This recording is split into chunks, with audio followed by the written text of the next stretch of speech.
on this planet.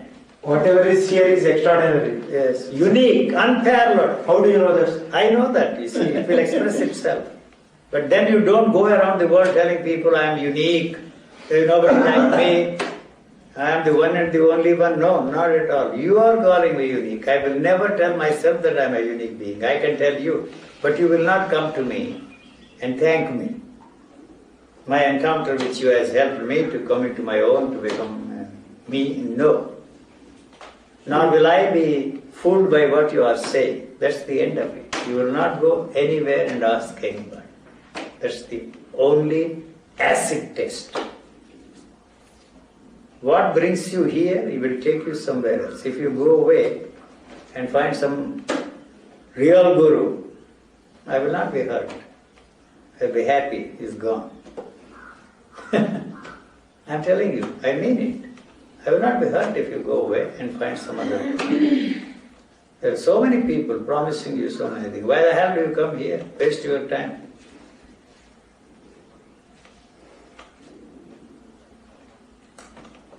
What do you want, sir? What do you want? Any moment there.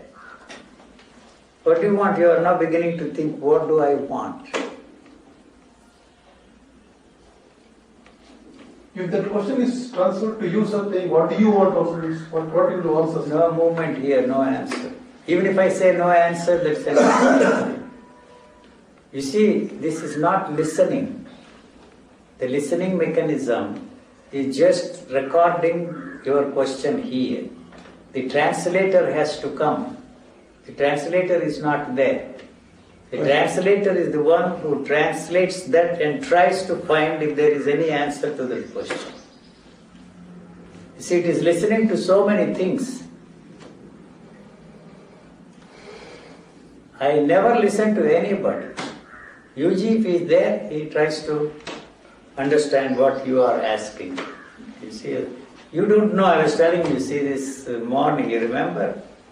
They don't need the help. This body is an extraordinarily intelligent body. Its survival is all that it matters. Not your idea of the survival of the body.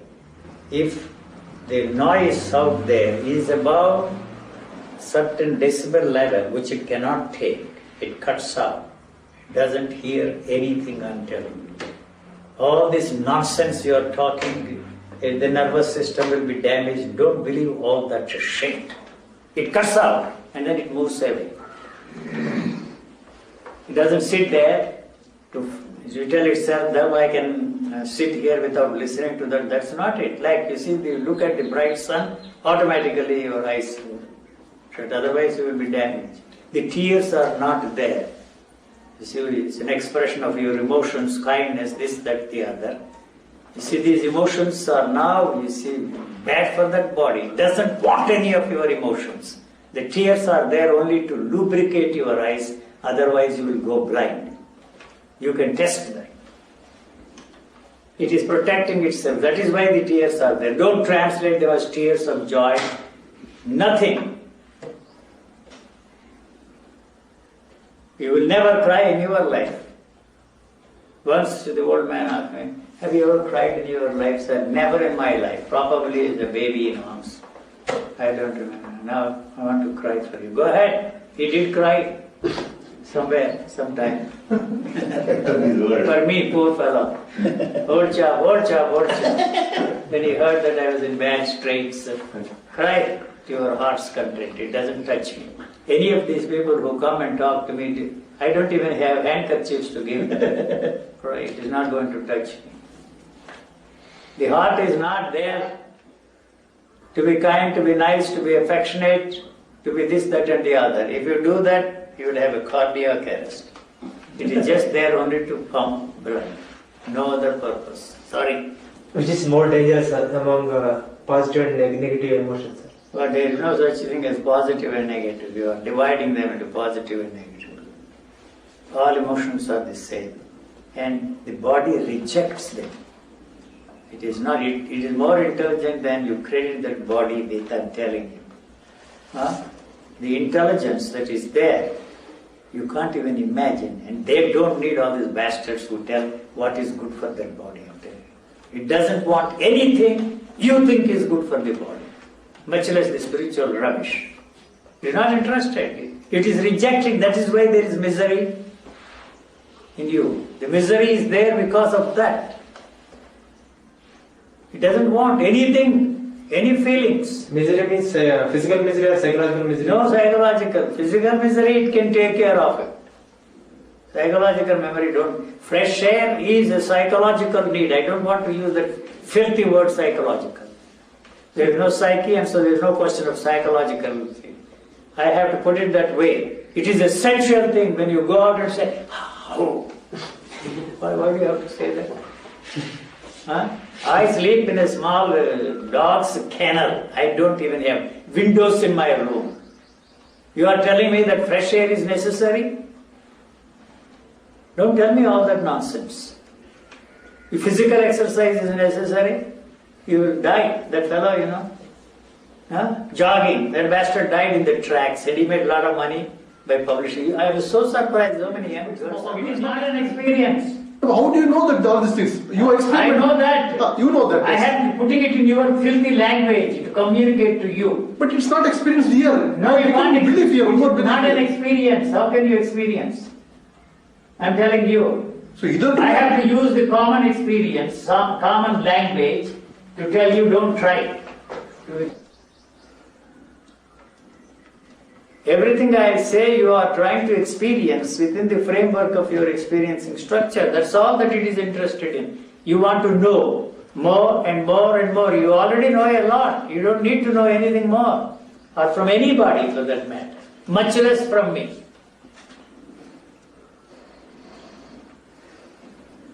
Don't listen to all that crap, you see. The art of seeing, the art of knowing, the art of listening.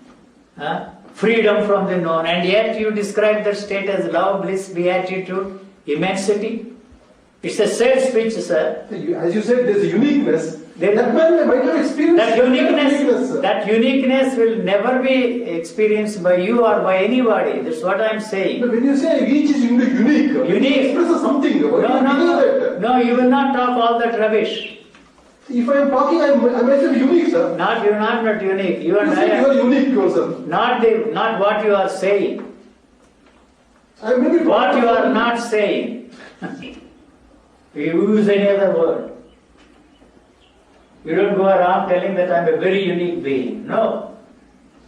So I use that word to point out that you are trying to copy something, imitate something, and become some other chappy.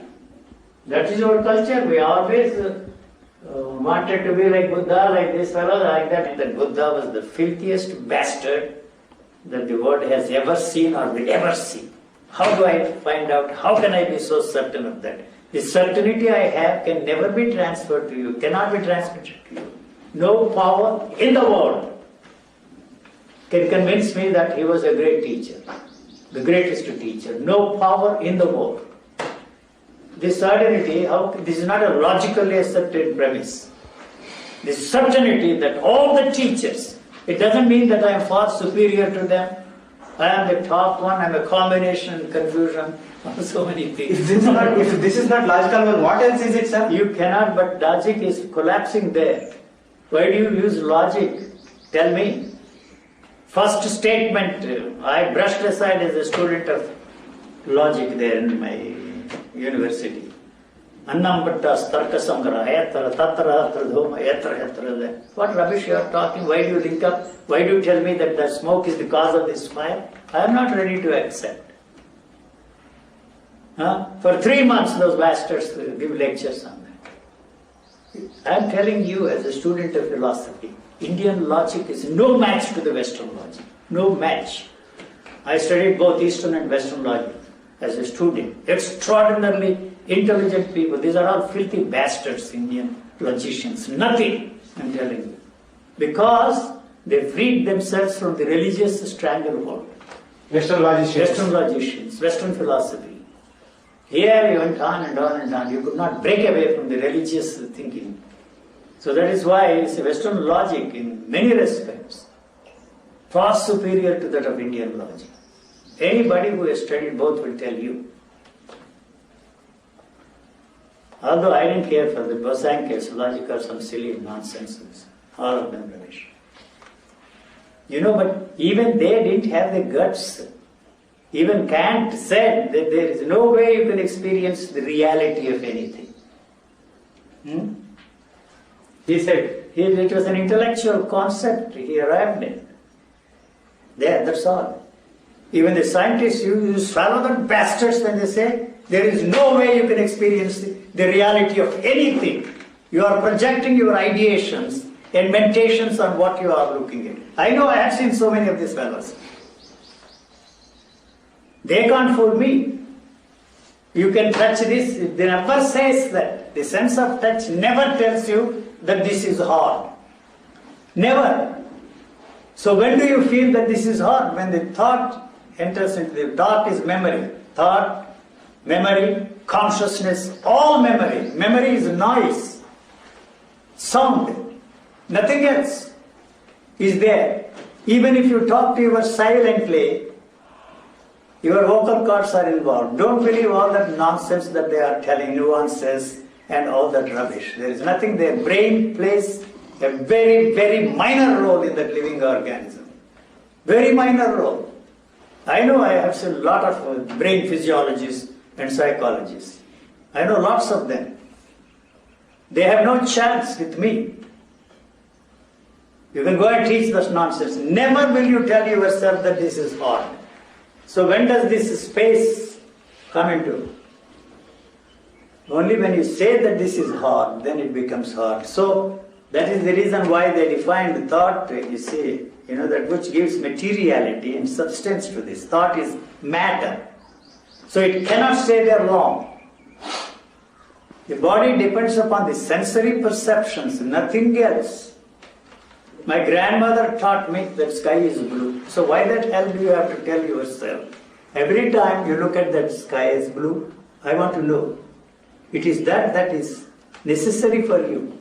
Every time you look at the tree, you have to tell yourself that's a coconut tree. If you don't do it, you are preoccupied with something else. The physical sensory activity is occupied with whatever is happening here at this moment. Don't listen to all that crap. Moment, living from moment to moment. This is the moment. What you have to say is more important than all of them put together. You tell me something about the present moment. Now, tell me something about it. Whatever is going on is the past. Whatever moment is there is the past. So you will never know anything about the present. And so many people, I was in a thoughtless state, wonderful, but who is it that says that you are in a thoughtless state, and why the hell you are describing thoughtless state? To me, thought was very much there, but otherwise you can't experience a thoughtless state. It's a sales speech, marketing. Good, there are enough fools. You can't put yourself. Don't for a moment imagine that this is void and empty in my case. It is fully occupied with whatever is happening at this moment. Whereas in your case, you are preoccupied with something totally unrelated. That's why you see, you can't see, you have never in your life seen anything, probably as a baby now. How to prevent that preoccupation? Why do you want to prevent? How? Because I am saying. Because it's causing inefficiency in my profession. Something like that. No. You are told that you must be very attentive, that you must concentrate, focus on that thing. There is no such thing as concentration as far as the functioning of the body is concerned. Distraction. All the time. Distracted by everything that is happening. Now I am distracted by the reflection of light on her glasses. That's the most important thing in that frame. Nothing else can come in. But physical distraction is something acceptable. There is mental distraction. No, there is no such thing as physical distraction. Why I am not functioning that way then? You are functioning that way. They are telling you that you should function in a different way. That's all. The body is functioning in exactly the same way. Why we are not recognizing that as you recognize it? No, you don't want to do it because that will be the end of you. What will happen to your wife Your children. You are looking at your wife, you don't know that you are looking at your wife. That's the end of it. You will not go and pick up another chick. Finish.